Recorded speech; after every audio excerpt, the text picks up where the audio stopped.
I moved into my new house 2 weeks ago. Old Victorian with creaky floors and a large, unsettling basement. The price was too good to pass up, especially in such a quiet neighborhood. But when I explored the house, I noticed something strange about the basement door. It was always locked. No key. No way to open it. The door looked new, but the lock was old. Rusted, like it hadn't been touched in years.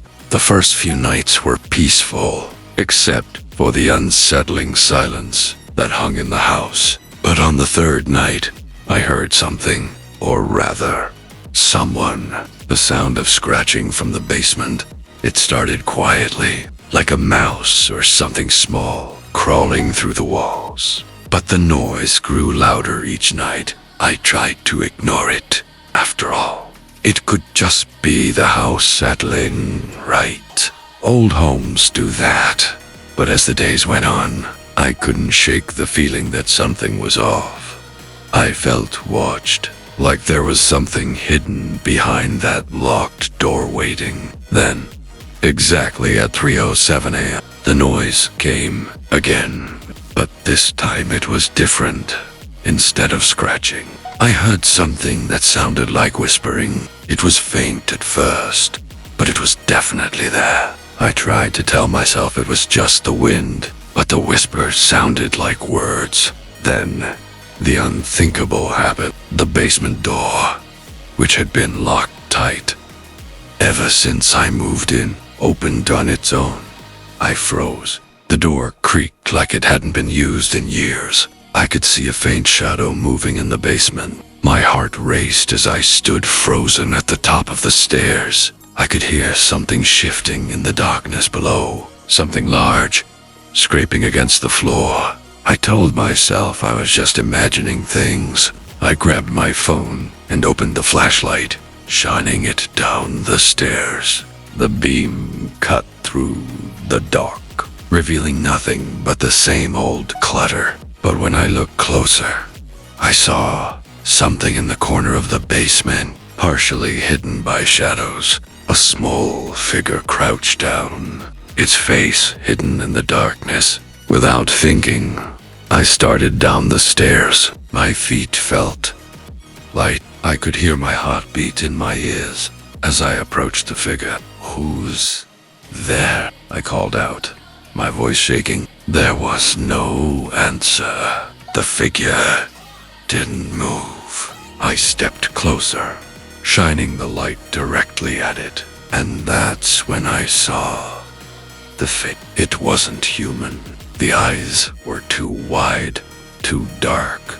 The skin was pale and stretched tight over the bones. The mouth opened, but no words came out. My throat tightened with fear. But before I could react, the figure reached out, fast grabbing my arm with cold, clammy fingers. I screamed, pulling away as hard as I could. I fell backward, scrambling to get away from it.